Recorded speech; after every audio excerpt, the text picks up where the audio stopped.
الله وبركاته. الحمد لله رب العالمين والعاقبة للمتقين والصلاة والسلام على رسوله الأمين وعلى آله وصحبه أجمعين ومن تبعهم بإحسان إلى يوم الدين. أما بعد، أعوذ بالله من الشيطان الرجيم.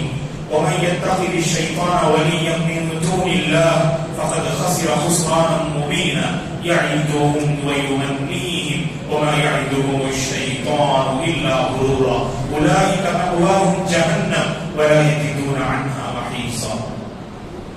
قابل احترام حضرات و خواتین، کل کے درس میں ہم نے سورہ نساء اور سورہ اسراء کی روشنی میں شیطان انسان کو کیسے بہکاتا ہے اور کیسے گمراہ کرتا ہے، تو اس سلسلے میں شیطان کے 7 حربے اور اس کی 7 مکاریاں اور چال بازیاں ہم نے معلوم کی. آج کے اس درس میں مزید اس کی 3 مکاریاں اور چال بازیاں معلوم کرتے ہیں انسانوں کو بہکانے کے لیے جنہیں وہ استعمال کرتا ہے، اور آخر میں اس سے بچنے کی کیا تدابیر ہو سکتی ہیں وہ بھی مختصر معلوم کرتے ہیں. حضرات، شیطان یقیناً چاہتا ہے کہ یہ انسانیت نار جہنم کی مستحق بن جائے. اللہ نے قرآن مجید میں کہا انما یدعو حزب لیکونوا من اصحاب السعیر. شیطان اپنی جماعت کو دعوت دیتا ہے تاکہ جہنمی بن جائے. تو شیطان کی پیروی کرتے ہیں، شیطان کا کہا مانتے ہیں، دراصل وہ جہنم کی طرف آگے بڑھتے ہیں. اسی لیے میرے اور آپ کی یہ بنیادی ذمہ داری ہے ہم شیطان کی مکاریوں کو جانیں اور اسے اپنے دامن کو بچانے کی کوشش کریں.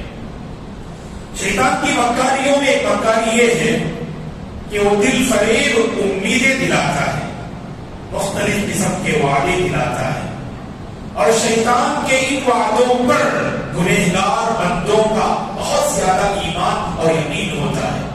اللہ بھی وعدے کرتے ہیں اور شیطان بھی وعدے کرتا ہے. خود شیطان جہنم میں لوگوں کے سامنے کہے گا ان اللہ وعدکم وعد الحق. اے جہنمیوں سنو، بے شک اللہ نے تم سے وعدہ کیا اور اس کا وعدہ سچا تھا. ووعدتکم فاخلفتکم، میں نے بھی تم سے وعدے کیے اور میں نے بھی تم سے وعدے کیے اور میں نے اپنے وعدے میں خلاف ورزی کی. اللہ کا وعدہ سچا تھا اور میرا وعدہ جھوٹا تھا. یہ قیامت کے دن شیطان کہے گا. اس لیے آپ دیکھ لیجیے اللہ کے وہ بندے جو کچھ کرنا چاہتے ہیں نیکی اور پرہیزگاری کے مسئلے میں لیکن کچھ کر نہیں پاتے، کیونکہ شیطان ان کے ذہنوں میں یہ بات ڈالتا ہے بھائی ابھی تو جوان ہونا، بعد میں کر لیں گے، بعد میں کر لیں گے، بعد میں بچ جائیں گے، بعد میں سدھر جائیں گے. تو ایسے کچھ وعدے شیطان انسان کے پاس پیش کرتا ہے، انسان دھوکے میں مبتلا ہو جاتا ہے. اسی لیے اللہ نے قرآن میں کہا وَلَا يَغُرَّنَّكُمْ بِاللَّهِ الْغَرُورُ. یہ دھوکے باز ہے شیطان، اور کہیں اللہ کے سلسلے میں یہ شیطان تمہیں دھوکے میں مبتلا نہ کر دے. يَعِدُهُمْ وَيُمَنِّيهِمْ. اللہ نے سورہ نساء میں کہا یہ وعدے دلاتا ہے، یہ امیدیں آرزوئیں انسان کو دلاتا ہے تاکہ راہ حق سے انسان باز آ جائے. ایسی نوتن صحت مند ہے، بیماری کا انتظار، جوانی سے گزر رہے ہیں، بڑھاپے کا انتظار، بڑھاپے میں ہیں اور زیادہ جینے کی خواہش اور امید. اور انسان کی آنکھ کب کھلتی ہے معلوم؟ جب انسان غرغرہ اور سکرات میں مبتلا ہو جائے، یا دوسرے الفاظ میں ملک الموت کو اپنی آنکھوں سے دیکھ لے. فرعون جیسے ظالم و جابر بادشاہ نے بھی جب ملک الموت کو دیکھا تو کہا کہ میں موسیٰ اور بنی اسرائیل کے رب پہ ایمان لایا. الآن وقد عصیت قبل وكنت من المفسدین. ابھی شیطان کے دھوکے میں نہ آنا دوستو. اور شیطان اس وقت انسان کو دھوکے میں مبتلا نہیں کرے گا جب انسان اپنی آنکھ سے موت کو دیکھ لے گا. کیوں؟ کیونکہ شیطان کو معلوم ہے اس وقت اگر آپ کی آنکھ کھلی بھی نہ، یہ کھلنا بیکار ہے. ان اللہ يقبل توبة العبد ما لم یہ اللہ کے نبی نے فرمایا صلی اللہ علیہ وسلم نے. بے شک اللہ تعالیٰ بندے کی توبہ کو اس وقت تک قبول کرتے ہیں جب تک کہ وہ سکرات میں غرغرے میں مبتلا نہ ہو جائے. جب موت کو اپنی آنکھوں سے دیکھ لے اس کے بعد توبے کا دروازہ بند, اس کا سدھرنا, ہدایت پر آنا, توبہ کرنا, واویلا بچانا, تو کہا کہ یہ سب بے سود اور بیکار ہے. اسی لیے دوستو شیطان بندوں کو گمراہ کرنے کے لیے وعدے پہ وعدے دلاتا. تقریباً 18 رمضان گزر گیا الحمدللہ. آپ دیکھ لیجیے گا رمضان کی شروعات ہوئی تو باز اللہ کے بندے سوچا دل میں سیاہ کار بندے موقع ہے ابھی عیش کرنے, آرام کرنے, موج و مستی کرنے, مزے اڑانے کا یہ وقت ہے, تو مزے اڑاتے رہے اور پتہ نہیں اللہ کے کتنے بندوں کو جوانی کے اس مرحلے میں جو موت آ گئی اور انہیں نہ اگلا رمضان میسر ہوا اور نہ یہ آخری عشرہ میسر ہوا. اللہ کو پیارے ہو گئے. شیطان کے وہ وعدے کہاں, شیطان کی وہ امیدیں کہاں, شیطان کی وہ آرزویں کہاں. اسی لیے دوستو موقع ہے آج, اب سمجھ جائیں, کل کا انتظار نہ کریں. جیسے بچپن میں پڑھا نا ہم نے, آج کا کام کل پر نہ ڈال. آج موقع ہے تو آج کر لیجئے, کیا پتا کہ کل آپ اتنے مصروف ہو جائے کہ آپ کو وقت ہی نہ ملے. یا آج جو آپ کے پاس جذبہ ہے سدھرنے کا, کل وہ جذبہ آپ سے مٹ جائے. اس لیے آج جو جذبہ ہے نا اسے قدر کر لینا. کیا پتا کہ کل وہ سورج وہی جذبہ لے کر آئے, وہی جذبہ لے کر آئے. کوئی گارنٹی نہیں دوستوں.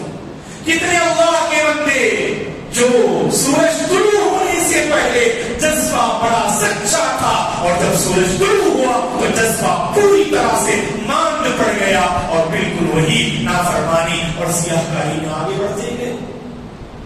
اسی لیے شیطان کے وعدے ہیں دوستوں, ان پر کبھی امید اور بھروسہ نہ کرنا.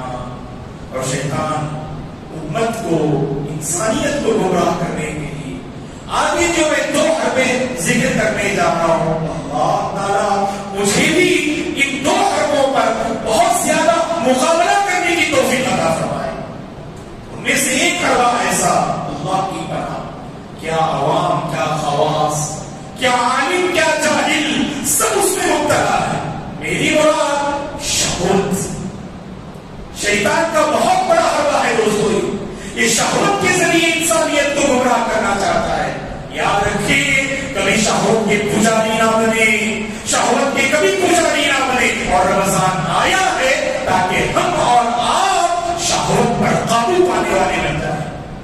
آگے ابھی نہیں نہ فرمایا جو شادی کر نہیں سکتا وہ روزوں کی پابندی کرے, کیونکہ روزوں کی پابندی سے ہم سیکھتے ہیں کہ خواہشات پہ کیسے قابو پائیں. اللہ نے قرآن میں کیا کہا جانتے ہیں, وَمَنْ أَضَلُّ مِمَّنِ اتَّبَعَ هَوَاهُ بِغَيْرِ هُدًى مِنَ اللَّهِ. اس سے بڑا گمراہ کون ہو سکتا ہے؟ علم کے بغیر, ہدایت کے بغیر, اللہ کی جانب سے کوئی ہدایت نہیں ملی. خواہشات پہ خواہشات پر عمل کرتا جاتا ہے اور خواہشات کی پیروی کرتا جاتا ہے. اور ایسے بندے کو جانتے قرآن نے کیا کہا, أَرَأَيْتَ مَنِ اتَّخَذَ إِلَٰهَهُ هَوَاهُ. یہی وہ بندہ ہے جو خواہشات کا پجاری بنا ہوا ہے. خواہشات کو اس نے اپنا معبود بنا لیا. اللہ کی بنا جائزہ لیں دوستو, زندگی میں ایسے مراحل اور ایسا موڑ آتا ہے. خواہش یہ اللہ کی اطاعت. خواہش کو قربان کر دے گا. بتائیے آپ, ہمارے دل بڑے بڑے نعوذ باللہ کمزور نظر آتے خواہشات کے میدان میں. کتنے اللہ کے بندے ایسے ہیں جن کو اللہ نے علم سے مالا مال کیا, خواص کی فہرست میں شامل کیا. شہوت کے میدان میں ان کے قدم ڈگمگا گئے, شہوت کے میدان میں ان کے قدم ڈگمگا گئے. ہمیشہ دوستو یاد رکھنا, اپنے نفس کی بار بار تربیت کرنا. اس انداز سے تربیت کیجیے کہ شہوت کا طوفان بھی آئے, ہم تقوی کے ذریعے, للہیت کے ذریعے اس طوفان کا مقابلہ کر سکیں. ورنہ عورت کی ایک آواز اور صدا انسان کے تقوی کو بگاڑنے کے لیے کافی ہے. شاعر نے کہا توڑ سکتی نہیں تقوی کو میرے کوئی صدا، شرط یہ ہے وہ بازیب کی جھنکار نہ ہو. شہوت کے میدان میں دوستو ہمیں اپنے آپ کو قابو میں کرنے کی ضرورت ہے. اور اس کے بعد جو دوسرا اور ایک حربہ ہے جو شیطان امت کو بہکانے کے لیے استعمال کرتا ہے، میں نوجوانوں سے اور عوام الناس سے خصوصاً اپیل کرتا ہوں اس حربے پر آپ لوگ توجہ دیجیے گا.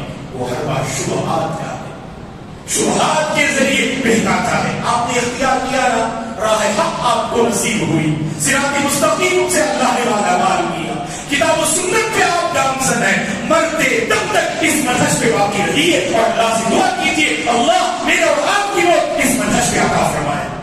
شیطان آئے گا آپ کے پاس اور کہے گا کیا فلاں بڑے بزرگ غلطی پہ ہیں، کیا فلاں بڑے علامہ اور بڑے انسان اور حضرت غلطی پہ ہیں کیا؟ تو پھر یہ منہج جو تم نے اپنایا وہ صحیح کیسے ہو سکتا؟ منہج کو بگاڑنے کی ہر ممکن شیطان سازش کرتا ہے دوستو.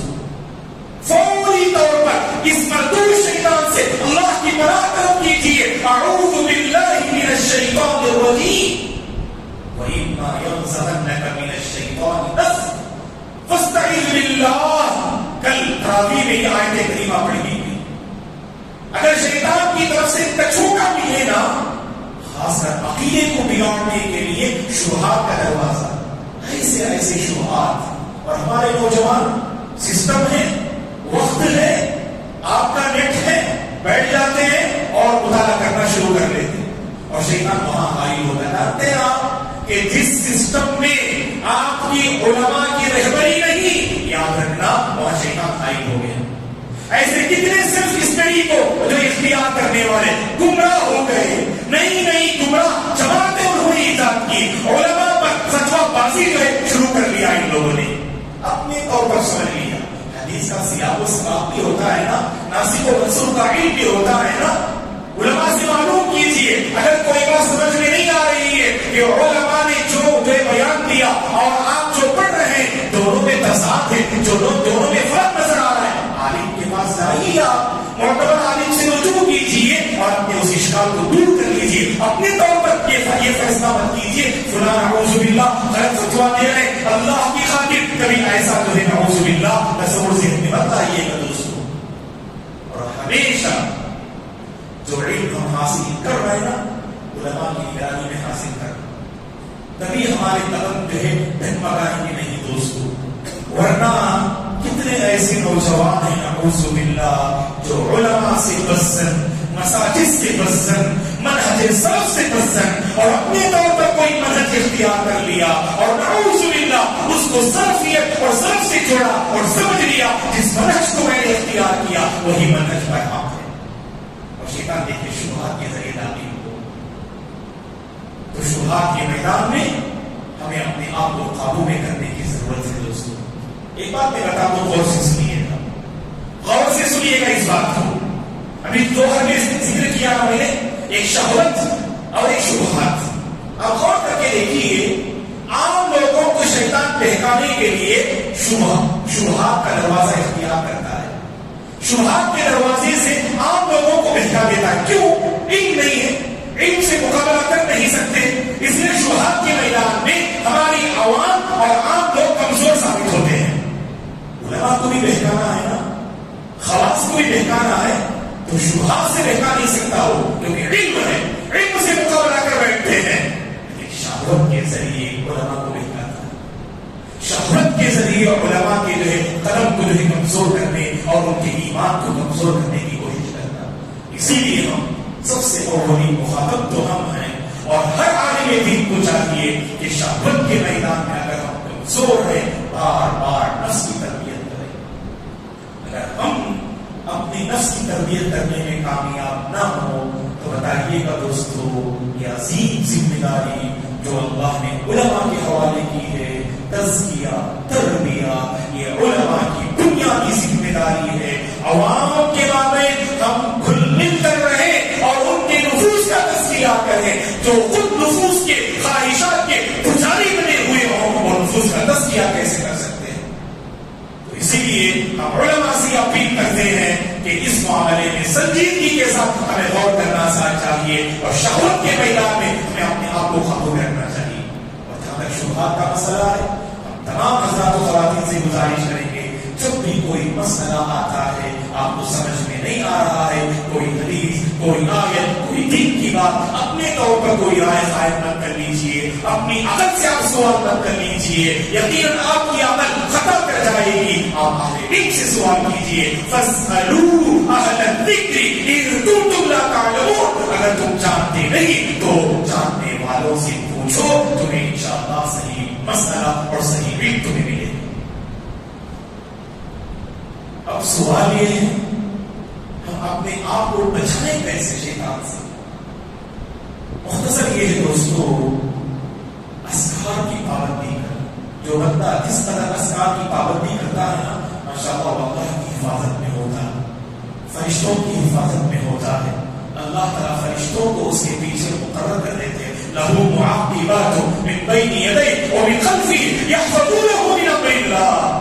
اللہ اکبر، اللہ کے پاس بندے ہوتے ہیں، فرشتوں کو اللہ مقرر کر دیتے ہیں. آگے سے، پیچھے سے، دائیں سے، بائیں سے فرشتے ان کی حفاظت کرتے ہیں. اذکار کی پابندی کریں. یہاں پر کہیں اذکار نہیں رہنا. شاید میں ذمہ داروں سے گزارش کروں گا کہ باقاعدہ صبح شام کے اذکار ہے نا، ایک بڑے لوہے میں یاد رکھیے کہ مسجد کی خوبصورتی اس سے ظاہر ہوتی ہے. اگر ذہن میں یہ آ رہا ہے کہ شاید ہماری مسجد کی خوبصورتی وہ بینر لگانے سے کم ہو جائے گی، واللہ نہیں ہے.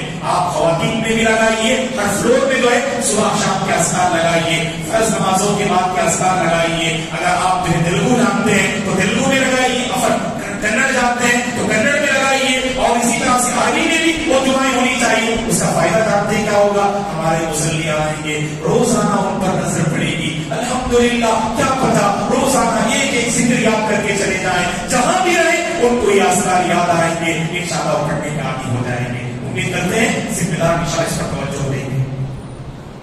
فرض نمازوں کے بعد کے اذکار کی پابندی کریں اور گھر میں نماز کا اہتمام کرنا چاہیے دوستوں. اسی لیے نماز جانتے ہیں آپ افضل کیا ہے؟ خواتین کے لیے گھر میں پڑھنا افضل، اور مرد حضرات جماعت کی پابندی کرنی چاہیے فرض نمازیں. لیکن مرد حضرات کو حکم دیا گیا کہ سنت نمازیں آپ گھر میں ادا کریں. مثلا ظہر کی 4 رکعت نماز آپ گھر میں پڑھ کر آئیے، گھر میں پڑھ کر آئیے. جب آگے یہاں موقع مل رہا تو 2 رکعت تحجد مسجد پڑھ لیجیے. الحمدللہ اس کا فائدہ جانتے کیا ہوگا؟ اگر مرد حضرات نے سنتوں کی پابندی اگر گھر میں ادا کی، واللہ گھر میں نماز کا ماحول قائم ہوگا، اور اس کا فائدہ یہ ہوگا شیطانی اثرات ہمارے گھروں میں نہیں ہوں گے انشاءاللہ. اور اسی طرح سے تلاوت قرآن کا بھی اہتمام، خصوصاً وقتاً سورہ بقرہ کا اہتمام کرنا چاہیے. گھر میں داخل ہوتے ہوئے ذکر کا اہتمام، گھر سے باہر نکلتے ہوئے ذکر کا اہتمام کرنا چاہیے. اس کا فائدہ یہ ہوگا دوستو، اذکار کی دعاؤں کی پابندی سے. آیت الکرسی کا اہتمام خصوصاً صبح میں، شام میں، سونے سے پہلے آیت الکرسی کا اہتمام، معوذتین کا اہتمام، سورہ فلق، سورہ ناس کا اہتمام، اور اسی طرح سے سورہ بقرہ کی آخری 2 آیتوں کا اہتمام. ان تمام کی پابندی کرنے سے ہم شیطان سے محفوظ رہ سکتے ہیں. اللہ سے ہماری دعا ہے اللہ تبارک و تعالی شیطان کی ہر مکاری سے اور اس کی ہر چال بازی سے پوری امت مسلمان کی اللہ حفاظت فرمائے. ہمارے اندر وہ ایمان، وہ تقویٰ، وہ حوصلہ اللہ تعالیٰ پیدا فرمائے کہ جب شیطان ہمیں گمراہ کرنا چاہے اس کو ہم مغلوب کر سکیں، اس کو ہم مغلوب کر سکیں، اور ہر چال بازی میں اللہ تعالیٰ مجھے اور آپ کو کامیابی عطا فرمائے. اللہ ہمارے گھروں سے شیطان کی مکاریوں سے اللہ ہمارے گھروں کی حفاظت فرمائے، ہماری عورتوں کی حفاظت فرمائے، ہمارے بچوں کی حفاظت فرمائے. ہر بری بلا اور آفت سے اللہ ہم سب کی حفاظت فرمائے. امن والی، نعمتوں والی، عافیت والی، سکون والی زندگی اللہ ہم سب کو نصیب فرمائے. آمین. قولوا قولی ھذا واستغفر اللہ لی ولکم ولسائر المسلمین من کل ذنب فاستغفروه انه هو الغفور الرحیم. سبحانک اللهم وبحمدک اشهد ان لا اله الا انت استغفرک واتوب الیک. السلام علیکم.